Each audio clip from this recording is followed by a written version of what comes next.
Hello friends, मैं सुधीर आप सभी का स्वागत करता हूं अपने चैनल स्कोर मैक्स पे। और आज हम बात करेंगे आपकी यूनिट 11 की, जिसका नाम है रीजनल इकोनॉमिक ग्रुपिंग्स। तो होता क्या है रीजनल इकोनॉमिक ग्रुपिंग?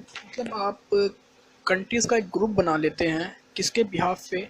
या तो आप अपनी इकोनॉमी के हिसाब से, या आप डेवलपिंग कंट्रीज़ हैं, या आप सारी डेवलप्ड कंट्रीज़ हैं, या आपके कल्चर एक हैं, या आप एक ही रीजन से बिलोंग करती हैं सारी कंट्रीज। तो इस तरह के ग्रुप्स बना लिए जाते हैं कंट्रीज के through for the purpose of trade. तो इसमें हम देखते हैं क्या लिखा है। Regionalism refers to the system under which countries within the bloc और group show special preferences not granted to nations outside the bloc और ग्रुप। इसमें जो ग्रुप बनाते हैं वो अगर कोई ट्रेड पॉलिसीज बनाते हैं तो वो सिर्फ जो एक प्रेफरेंस देते हैं ट्रेड के लिए उस ब्लॉक के अंदर की कंट्रीज़ को देते हैं, उस ग्रुप की कंट्रीज़ को देते हैं। अगर उस ग्रुप में कोई कंट्री नहीं है तो उसे इतना प्रेफरेंस नहीं देंगे ट्रेड के लिए जितना कि वो स्पेसिफिक ग्रुप के मेंबर्स कंट्रीज़ को देते हैं। तो हम इसमें देखते हैं कि किस किस तरह के रीजनल ग्रुप्स होते हैं या किस किस बिहाफ पे रीजनल ग्रुप बनाए जाते हैं। तो फर्स्ट होता है आपका फ्री ट्रेड एरिया। तो इसमें क्या होता है कि कंट्रीज मिलकर एक ऐसा ग्रुप बनाती हैं जहां पर वो सारे बैरियर्स को एलिमिनेट कर देती हैं सारे मेंबर कंट्रीज के लिए। क्या हुआ? फ्री ट्रेड में बैरियर्स को हटा दिया जाता है मेंबर्स कंट्रीज के लिए। दूसरा पॉइंट होता है each member country follow its own policy in regard to trade with non member countries. अब जो मेंबर कंट्रीज है उनके तो सारे ट्रेड हटा दिए, लेकिन अगर उन्हीं में से कोई कंट्री नॉन मेंबर कंट्री के साथ ट्रेड करती है तो अपनी खुद की पॉलिसी उसके अगेंस्ट या उसके रिगार्ड बनाएगी या फॉलो करेगी। तो फर्स्ट होता है आपका ट्री मतलब फ्री ट्रेड एरिया। दूसरी होती है आपकी कस्टम्स यूनियन। अब कस्टम्स के बिहाफ से किस तरह रीजनल ग्रुप बनाए जाते हैं में क्या होता है कि इसमें होता है barriers are eliminated for all the member countries. Free trade area की तरह इसमें भी आपके सारे बैरियर्स हटा दिए जाते हैं मेंबर कंट्रीज के लिए। और दूसरे में होता है follow a common policy in regard to their trade with non members. अब फ्री ट्रेड में था कि अगर वो किसी नॉन मेंबर कंट्री के साथ मेंबर कंट्रीज के ग्रुप की कोई कंट्री करती है ट्रेड तो वो अपने अलग रूल्स पॉलिसी बनाएगी। लेकिन अगर हम कस्टम यूनियन की बात करें तो ये नॉन मेंबर कंट्रीज के लिए भी एक कॉमन पॉलिसी बनाते हैं ट्रेड के लिए, जिसे उस मेंबर कंट्रीज़ को फॉलो करना पड़ता है। तो हम कह सकते हैं कि फ्री ट्रेड में वो नॉन मेंबर्स के साथ अपनी खुद की पॉलिसी के साथ ट्रेड करते हैं और कस्टम में उनकी एक कॉमन पॉलिसी होती है अदर नॉन मेंबर कंट्रीज़ के लिए।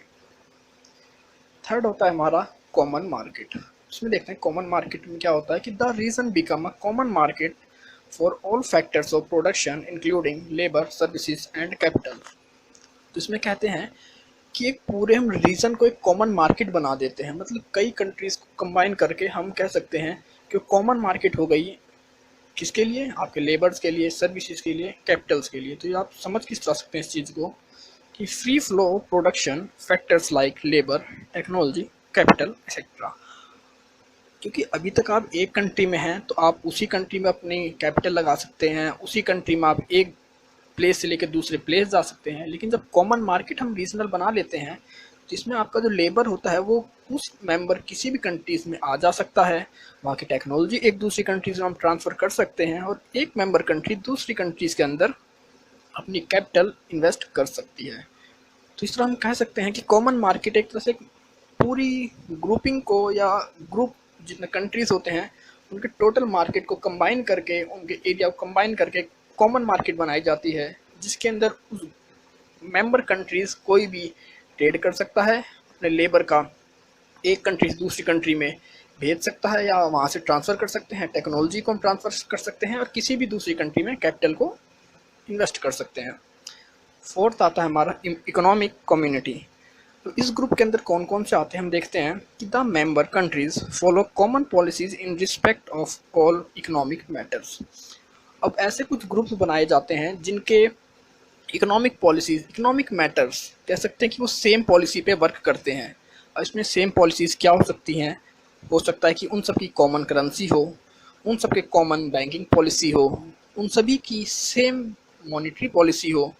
तो जब आपका सब कुछ सेम है तो आपको ट्रेड करने में ईजी होएगा कंपैरिजन टू अदर कंट्रीज़। तो इसीलिए इसे कहते हैं हम इकोनॉमिक कम्युनिटी, जिसके अंदर आपके ग्रुप में जितने भी मेंबर कंट्रीज़ होती हैं उन सभी की इकोनॉमिक मैटर्स पॉलिसीज सेम होती हैं मेंबर कंट्रीज के साथ।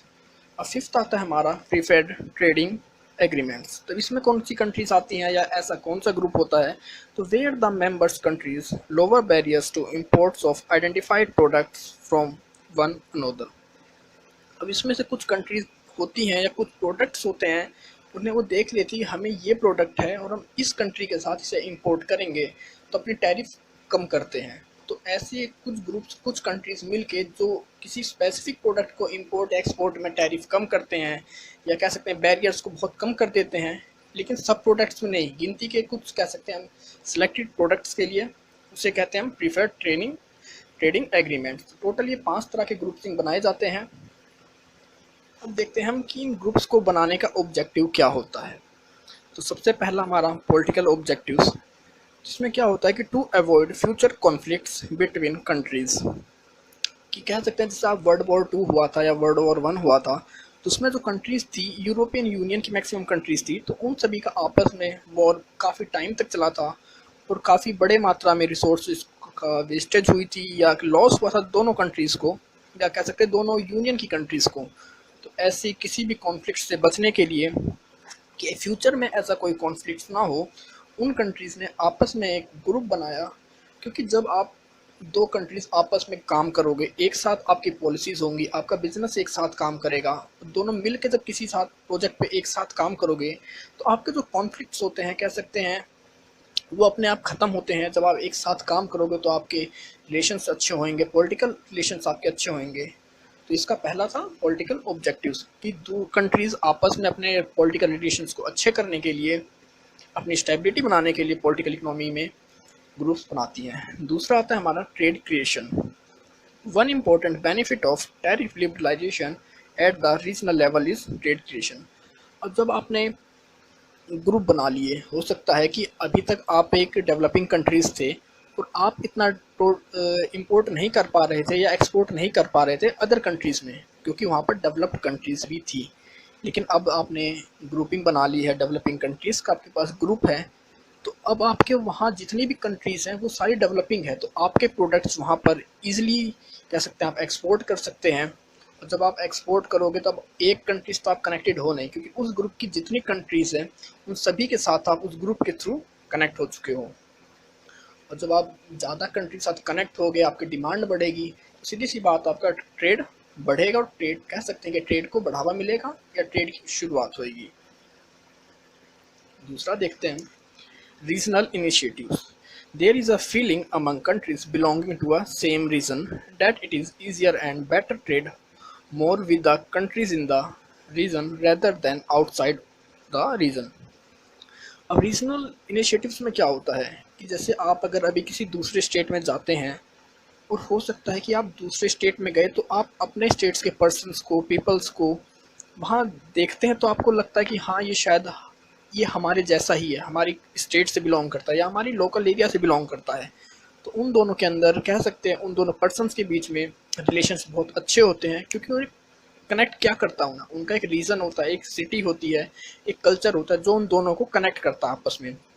इसी तरह इसमें होता है कि रीजनल इनिशिएटिव्स, जब आप अपने नियरेस्ट रीजन्स की कंट्री से ट्रेड करते हैं तो आपको एक ये होता है कि हाँ ये हमारे नियरेस्ट कंट्रीज़ हैं, हम इसी के साथ ट्रेड करेंगे, क्योंकि अगर इन फ्यूचर हमें कोई प्रॉब्लम भी होती है, कुछ भी ऐसा होता है, तो सबसे पहले हमारे साथ कौन सी कंट्रीज आती हैं, जो हमारे नियरेस्ट होती हैं या जो हमारी फ्रेंडली होती हैं। तो इसीलिए होता है कि रीजनल इनिशिएटिव्स। और जब आप एक तरह से आपके कल्चर मैच कर रहे हैं, आप एक दूसरे को अच्छी तरह जानते हैं, एक ही रीजन से बिलोंग करते हैं, तो आपका वहाँ पर ट्रेड ईजिली पॉसिबल होता है। फोर्थ आपका इंक्रीज एफिशिएंसी। अब opening of the domestic economy to competition from the member countries of the grouping can result in increased efficiency, lower prices, increased product variety and introduction of new and latest business model। अब जब आप grouping आपने बना ली है, अब आपकी countries में दूसरी कंट्रीज़ के प्रोडक्ट आने लगे हैं, तो सीधी सी बात क्या है, क्योंकि अभी तक आपकी कंट्री में क्या था, कोई मैन्युफैक्चर था, उस प्रोडक्ट का सिर्फ वही अकेला मैन्युफैक्चर था, तो उसके पास ना तो कंपटीशन था और वो अपने प्रोडक्ट्स को मनचाहे रेट से बेच भी रहा था और उसके प्रोडक्ट्स की इतनी क्वालिटी भी अच्छी नहीं थी, क्योंकि उसे पता था क्वालिटी पे काम करे या ना करे, पब्लिक को वो परचेज करना पड़ेगा, कंज्यूमर को वो कंज्यूम करना पड़ेगा, क्योंकि उनके पास कोई सब्स्टिट्यूट नहीं था। लेकिन जब आपके ग्रुपिंग्स बनाई गई तो इसका हमारा क्या था, अदर कंट्रीज हमारी कंट्रीज में आएंगे, उनके प्रोडक्ट्स आएंगे। जब 2 प्रोडक्ट्स होंगे, 3 प्रोडक्ट्स होंगे, सब्स्टिट्यूट होंगे हमारे पास कंज्यूमर के पास, तो उसके पास ज़्यादा वैरायटी होगी यूज़ करने के लिए। अब जब एक से ज़्यादा प्रोडक्ट मार्केट में आते हैं तो क्या होता है कि प्रोडक्ट्स की क्वालिटी इंप्रूव होती है, उनके प्राइस लोअर आते हैं। तो इससे हम कह सकते हैं इंक्रीज एफिशिएंसी, कि जब हमारा रीजनल ग्रुपिंग बनेंगे, हम दूसरी कंट्रीज के साथ ट्रेड करेंगे, तो जो हमारी होम कंट्री के प्रोडक्ट्स हैं या मैन्युफैक्चरिंग इंडस्ट्रीज़ हैं, उनकी भी एफिशिएंसी बढ़ेगी, तो प्रोडक्ट्स के प्राइस डाउन आएंगे और हमें ज़्यादा वैरायटी मिलेगी यूज़ करने के लिए। फिफ्थ हमारा लार्जर साइज ऑफ मार्केट। अब जब आप हो सकता है कि आपकी एक कंट्री है और आपकी पॉपुलेशन बहुत कम है, और वहाँ पर जो पॉपुलेशन भी उसकी इनकम बहुत कम है, तो कुछ ऐसे इंडस्ट्रीज़ हैं जो बहुत लार्ज अमाउंट में प्रोडक्शन करते हैं, जैसे आपकी मैन्युफैक्चर ऑटोमोबाइल इंडस्ट्रीज़ है या स्टील इंडस्ट्रीज़ हैं। तो इनके लिए क्या चाहिए, इन्हें एक बहुत बड़ा एरिया चाहिए अपने, कह सकते हैं सेल्स के लिए या अपनी ग्रोथ के लिए। क्योंकि अगर कोई प्रोडक्शन कर रहे हैं वो, और वो प्रोडक्शन सिर्फ एक लिमिटेड पर्सनस के लिए करना पड़ रहा है, तो उसकी कॉस्ट भी ज़्यादा होएगी और आपकी वो इंडस्ट्री ग्रोथ भी नहीं कर पाएगी। लेकिन अभी आपको हम उस एरिया को बढ़ा दें जहाँ पर आप सेल्स करते हैं, या आपका बिजनेस एरिया या आपका ट्रेड एरिया, तो जब आप ज़्यादा लोगों तक अपनी अप्रोच कर सकते हो, ज़्यादा लोगों के बीच में अपने प्रोडक्ट को सेल कर सकते हो, तो आपकी धीरे धीरे मैन्युफैक्चरिंग कॉस्ट कम होती है और आप कह सकते हैं कि डेवलप भी होते हैं या ग्रोथ भी करता है आपका बिजनेस। तो इसमें यही लिखा है, if the national market is adequate inadequate due to small population and low income. अगर आपकी पॉपुलेशन जो है मार्केट की बहुत कम है और बहुत कम इनकम है वहाँ के लोगों की, it would lead more production cost और हायर रेट्स ऑफ गुड। तो वहाँ पर जो प्रोडक्शन होएगा उसकी क्या होगी, कॉस्ट बहुत ज़्यादा होएगी। Our larger number of industries face loss due to small economies like automobile industry and steel etc.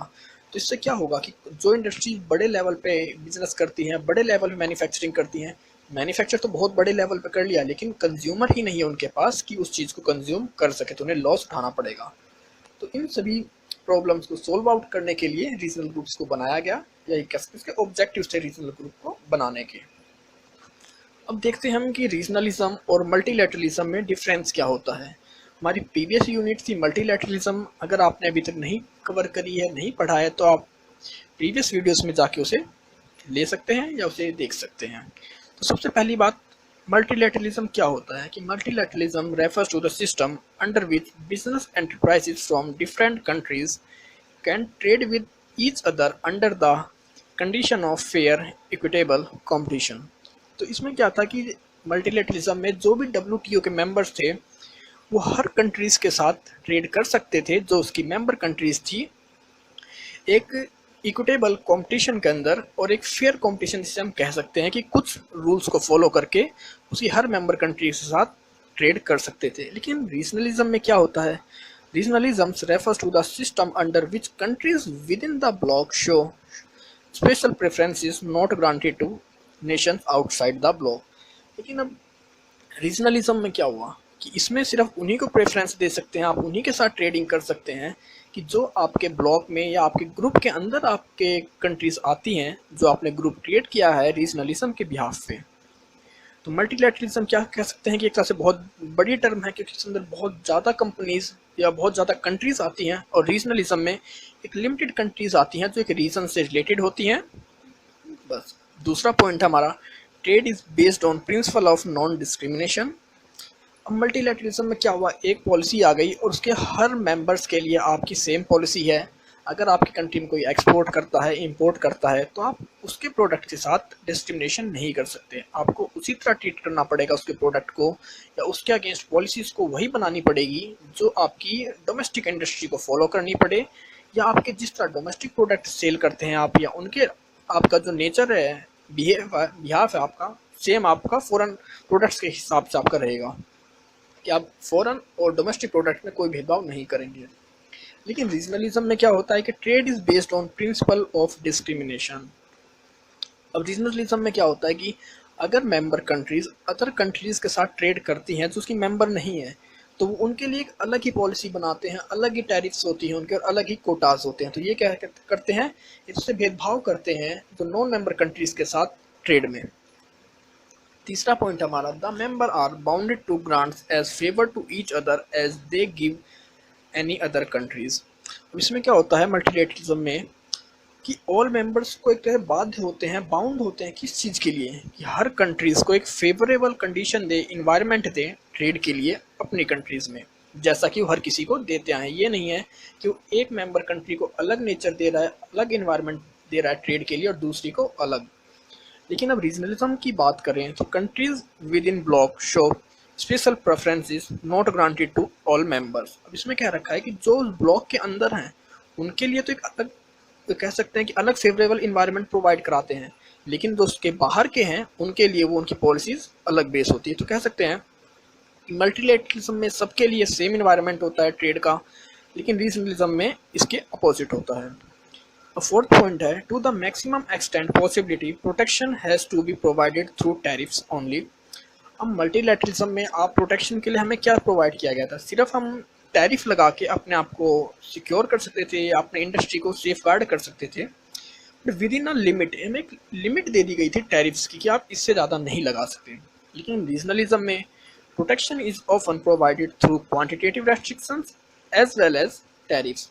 अब रीजनलिज्म में आप कोटा भी अप्लाई कर सकते हैं, कि मतलब एक आप अमाउंट फिक्स कर दें कि इससे ज़्यादा आप हमारी कंट्री में इंपोर्ट नहीं करेंगे, और टैरिफ भी लगा सकते हैं। फिफ्थ पॉइंट आता है, its basis idea are liberalisation and free trade on comparative advantage. अभी मल्टीलेटरलिज्म में क्या था कि अगर आप किसी प्रोडक्ट के कंपैरेटिव एडवांटेज हैं या आप किसी प्रोडक्ट को दूसरी कंट्री से ज़्यादा एफिशिएंटली प्रोड्यूस कर रहे हैं, मैन्युफैक्चर कर रहे हैं, तो आप उसका ट्रेड करेंगे फ्रीडमली। लेकिन अगर आप रीजनलिज्म की बात करें तो इसमें basic idea include economic nationalism और regionalism, bilateralism and trade often based on strategic trade policy. लेकिन अगर आप रीजनलिज्म की बात करते हैं तो इसमें ऐसा नहीं है कि आप जिस चीज़ में परफेक्ट हैं या जिस चीज़ में आपको कंपैरेटिव एडवांटेज है आप उसी का ट्रेड करेंगे। इसमें होता है कि आप किस रीजन के अंदर आते हैं या आपकी क्या इकोनॉमी है, आप किस नेशन से रिलेटेड करते हैं, और आप अगर ट्रेड कर रहे हैं तो आप हो सकता है बायलेटरल ट्रेड हो कि आपको हम ए प्रोडक्ट देंगे तो आपको उन्हें बी प्रोडक्ट देना पड़े। तो इस तरह के कंडीशंस है, कंक्लूजन्स हैं या पॉइंट्स हैं रीजनलिज्म में आते हैं। अब सिक्स्थ पॉइंट है, it is open to all who are willing to follow its rules.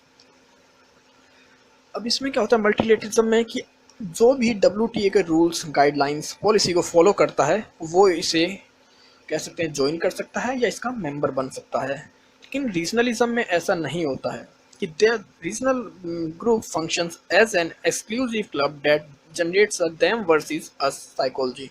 अब इसमें किसे ऐड करते हैं कि जो उन जैसा हो सकता है उसकी इकोनॉमिक पॉलिसी उन जैसी, तो उसे ऐड करेंगे। हो सकता है उसका डेमोग्राफिक इन्वायरमेंट एक जैसा हो, या फिर कह सकते हैं कि उनकी नीड एक जैसी हो, या दोनों डेवलपिंग कंट्रीज हो, तो वो अपने जैसा ही देखते हैं उस ग्रुप में किसी को ऐड करने के लिए, उसके मेंबर कंट्रीज को बनने के लिए रूल्स होते हैं। तो सेवंथ देखते हैं कि its goals is to build a unified and integrated global system. Multilateralism में क्या होता है, एक ग्लोबल सिस्टम है ट्रेड का, कि आप इससे पूरे ओवरऑल वर्ल्ड कह सकते हैं कि मैक्सिमम 90% जो कंट्रीज है इसके अंदर आती हैं मल्टीलेटरलिज्म एग्रीमेंट के अंदर। लेकिन रीजनलिज्म में क्या होता है कि रीजनलिज्म में led to multilateralism in the long run. तो अभी तो हम रीजनलिज्म पे हैं, हम स्पेसिफिक रीजन की कुछ कंट्रीज का ग्रुप बना रहे हैं या ग्रुप बना के ट्रेड कर रहे हैं, किसी भी यहाँ से हो सकता है ग्रुप। इन फ्यूचर हम हो सकता है कि मल्टीलेटरलिज्म की तरफ जाएं, कि हम अपनी पॉलिसीज को मल्टीलेटरलिज्म की तरह बना दें, लेकिन अभी वो सिर्फ एक स्पेसिफिक या कह सकते हैं कि रीजनल लेवल पे है। तो आप देख सकते हैं कि मल्टीलेटरलिज्म एक ऐसी पॉलिसी थी जिसके अंदर आप किसी भी कंट्रीज के साथ उसकी मेंबर ट्रेड कर सकते थे। हर कंट्री आपको एक सूटेबल, आपको एक फेवरेबल इन्वायरमेंट देगा, आपके प्रोडक्ट के साथ कोई डिस्क्रिमिनेशन नहीं करेगा, और आप WTO की गाइडलाइंस को फॉलो करके इसको ज्वाइन कर सकते थे, और आपको इसके अंदर कंपैरेटिव एडवांटेज की फैसिलिटी या कह सकते हैं हम कंपैरेटिव एडवांटेज का बेनिफिट भी देता था। लेकिन रीजनलिज्म में अगर आप किसी स्पेसिफिक रीजन के अंदर आते हो उस ग्रुप के, तो ही आपको उसमें ऐड किया जाता है, और जो उससे बाहर होते हैं कंट्रीज़, उनके प्रोडक्ट्स के साथ, उनकी सर्विसेज के साथ डिस्क्रिमिनेशन किया जाता है। और इसमें अगर आपको उस रीजन में जुड़ना है या उसका मेंबर बनना है तो आपकी जो रीजनल कंडीशंस होती हैं उनको आपको फिलफिल करना पड़ेगा, क्योंकि जो कि कह सकते हैं कि हर कंट्रीज़ रीजनल ग्रुप की जो चांसेस होते हैं, जो इनके पॉलिसीज़ होती हैं, उसे फिलफिल नहीं कर सकती, क्योंकि हर रीजन का एक अलग कल्चर होता है। क्योंकि ज़रूरी नहीं कि एक डेवलपिंग कंट्री हो तो वो भी इसमें ज्वाइन करे, क्योंकि हो सकता है डेवलप्ड कंट्रीज़ का ग्रुप हो सकता है कि एक डेवलपिंग कंट्रीज़ का ग्रुप हो तो उसमें डेवलप्ड कंट्री नहीं आ सकती।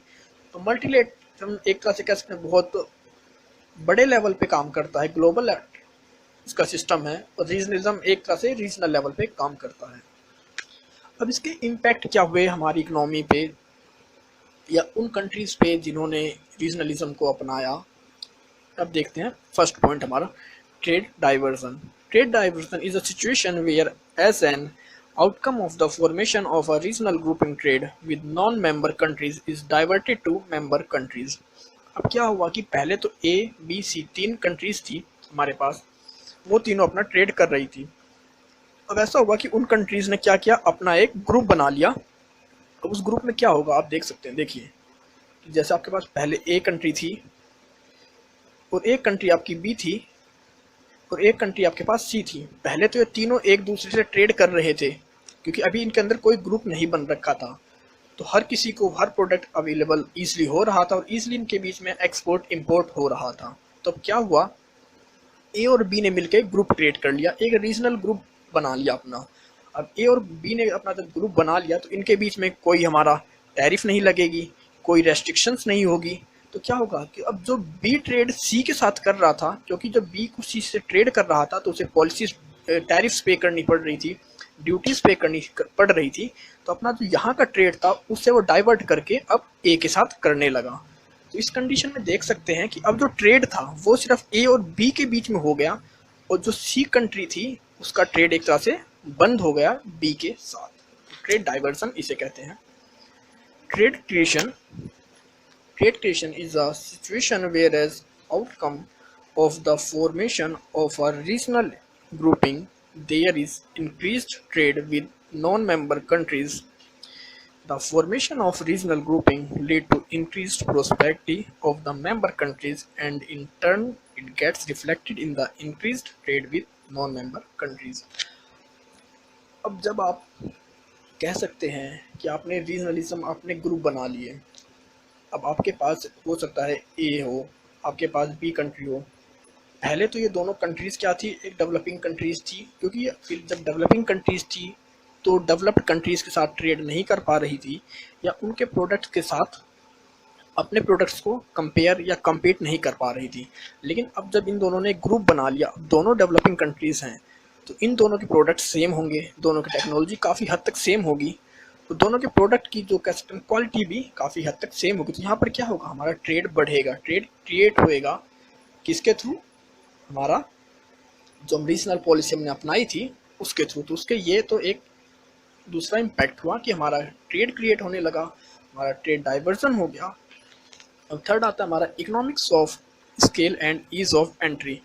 अब क्या हुआ कि जब आपने रीजनल ग्रुप बना लिया तो formation of regional grouping increase the size of market. The size of the exporter order will lead to benefits of large scale production. Besides, he will able to reach his product to the other countries in the grouping without difficulty। अब देखिए a country है, ये B country है, ये सी country है, D country है। अब हमारे पास ये चार कंट्रीज़ हैं।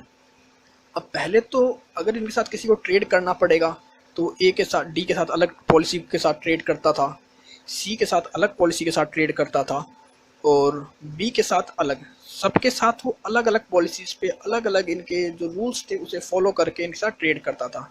लेकिन अब क्या हुआ, जब इन तीनों ने एक कॉमन ग्रुप बना लिया, तो अगर अब बाहर से किसी कंट्री को इनके साथ ट्रेड करना है, जिसे हम एक्स कंट्री कह सकते हैं, तो एक्स कंट्री को सिर्फ इस एक जो रीजन था उसका रूल फॉलो करने के बाद इन सब के साथ कॉमन मार्केट में ट्रेड कर सकता था।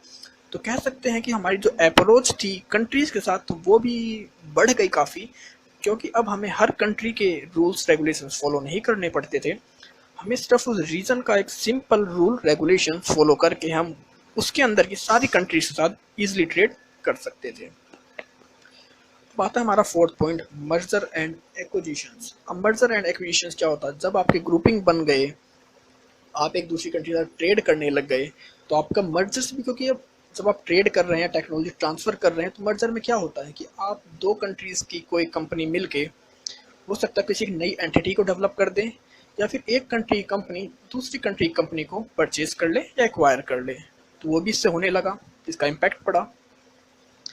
फिफ्थ पॉइंट हमारा इंक्रीज्ड कंपटीशन। अब जब आपके प्रोडक्ट्स दूसरी कंट्रीज में जाएंगे और उनके प्रोडक्ट्स आपके कंट्रीज में आएंगे, तो ऑब्वियसली बात है कि आपका जो कंपटीशन होगा वो तो बढ़ेगा ही, आपका प्रोडक्ट्स का, आपकी मार्केट का दूसरी कंट्री के प्रोडक्ट से, उनकी कंपनीज से। सिक्स्थ हमारा रिडक्शन इन मार्केट कॉस्ट। अब जब आपका जो मार्केट एरिया है वो आपकी कंट्री से छोड़कर अदर कंट्री के साथ कंबाइन हो चुका है, आपको एक बड़ा एरिया मिल रहा है अपनी मार्केटिंग के लिए, तो आपकी मार्केटिंग कॉस्ट कम होगी, क्योंकि आप जितने छोटे लेवल पे किसी काम को करते हो उसकी कॉस्ट ज़्यादा आती है, और जैसे जैसे आप उसका एरिया बढ़ाते हो आपकी कॉस्ट कम हो जाती है। सेवंथ हमारा इम्पैक्ट ऑफ एफडीआई। अब जब आप एक दूसरी कंट्री के साथ ट्रेड कर रहे हो, एक्सपोर्ट इंपोर्ट कर रहे हो, तो आप एक दूसरी कंट्री में इन्वेस्ट भी करोगे, और उस तरह आपका जो बैलेंस ऑफ पेमेंट की प्रॉब्लम्स होती है, या कह सकते हैं हम डिसबैलेंस होता है, वो भी आपका इम्प्रूव होएगा, क्योंकि अब आपकी कंट्रीज़ में फॉरेन इन्वेस्टमेंट भी होएगी और आप भी दूसरी कंट्रीज़ में इन्वेस्ट करोगे। अब देखते हैं कि हम स्ट्रेटजी मतलब जब रीजनलिज्म हुआ, कुछ कंट्रीज़ ने रीजन्स बनाए, तो इंडिया की क्या स्ट्रेटजी थी या क्या स्ट्रेटजी होनी चाहिए कि जिससे इंडियन इकोनॉमी को इससे बेनिफिट हो सके। तो सबसे पहली है प्रोडक्ट वाइज स्ट्रेटजी। अब इसमें क्या है कि India firm should make a clear identification of the products in demand in group. हमें उन ग्रुप्स में जो बनाए गए हैं रीजनल ग्रुप्स कंट्रीज़ के, उसमें देखना चाहिए कि उनमें किन प्रोडक्ट्स की डिमांड सबसे ज़्यादा है, और make appropriate effective marketing strategies in such items, strategy and such items. क्योंकि कोई एक ग्रुप है, उसके अंदर एक कंट्रीज तो नहीं है, हो सकता है कि 10-12 कंट्रीज भी हो या ज़्यादा भी हो सकता है कि उसमें 10-12 कंट्रीज हो या ज़्यादा कंट्रीज भी हो, तो हम उनकी जो नीड होगी वो सेम प्रोडक्ट्स की होगी, क्योंकि वो सभी एक रीजन से बिलोंग कर रहे हैं, उनकी पॉलिसीज है, तो काफ़ी हद तक उनका जो प्रोडक्शन होता है, उनकी जो नीड होती है वो सेम प्रोडक्ट्स की होती है। और अगर हम किसी प्रोडक्ट को वहाँ आइडेंटिफाई कर लेते हैं जिसकी उस ग्रुप में, उस रीजन में ज़रूरत है, तो हम वहाँ से काफ़ी बेनिफिट उठा सकते हैं, बेनिफिट हो सकता है हमें, क्योंकि अब हमारी नीड एक कंट्रीज़ की नहीं, उस पूरे रीजन को वो कह सकते हैं सप्लाई करने की या एक्सपोर्ट करने की ज़रूरत होगी। तो वहाँ हमें उनका प्रोडक्ट देखना पड़ता है कि वो किस प्रोडक्ट की नीड ज़्यादा कर रहे हैं, जो हम उन्हें अप्लाई या सेल कर सकते हैं। सेकंड है मार्केट सेगमेंटेशन। अब separation of market region wise not country wise. अब हमें क्या है कि अभी तक हम मार्केट जो हर कंट्रीज़ की थी कंट्री वाइज देख रहे थे, लेकिन अब हम कंट्रीज़ वाइज ना देखकर रीजन वाइज उनकी मार्केट को स्टडी करेंगे, उनकी मार्केट में इन्वेस्ट करेंगे, या कह सकते हैं उसके हिसाब से पॉलिसी बनाएंगे। Market segmentation facilitates effective marketing of standard products and products of mass consumption. अब जब आप एक कंट्री को छोड़ के एक रीजन के बिहाफ पे पॉलिसीज बनाते हैं, तो आप उसको ज़्यादा अच्छे से कर सकते हैं, क्योंकि पहले हो सकता है 10 कंट्रीज़ के लिए आपको अलग अलग पॉलिसी बनानी पड़ रही है, उनकी मार्केटिंग स्टडी करना पड़ रहा है। लेकिन अगर वो 10 की 10 कंट्रीज़ किसी एक स्पेसिफिक ग्रुप को बना ले, तो आपको इस ग्रुप के जो गाइडलाइंस है, उसकी नीड है, आप उसको स्टडी करके उनके अगेंस्ट अपनी मार्केटिंग पॉलिसीज डेवलप कर सकते हैं, जो कि पहले से कहीं ज़्यादा इफेक्टिव होगी और बेनिफिशियल होगी। थर्ड हमारा एंट्री स्ट्रेटजीज। अब अगर हम इसमें ट्रेड करना चाहते हैं, एक्सपोर्ट इंपोर्ट करना चाहते हैं, तो हमें हर कंट्री के साथ उसके रूल्स रेगुलेशंस को साइन नहीं करना पड़ेगा, फुलफिल नहीं करना पड़ेगा। इसमें होता है कि Indian firm is able to enter in one country in the region on the basis of one approval और one set of documents by one set of authority. अब हम किसी एक अथॉरिटी के एक सिंगल डॉक्यूमेंट्स को अप्रूव करके, sign करके उस पूरी कंट्रीज को या उस मेंबर्स के साथ कनेक्ट हो सकते हैं जो उस रीजन के थे।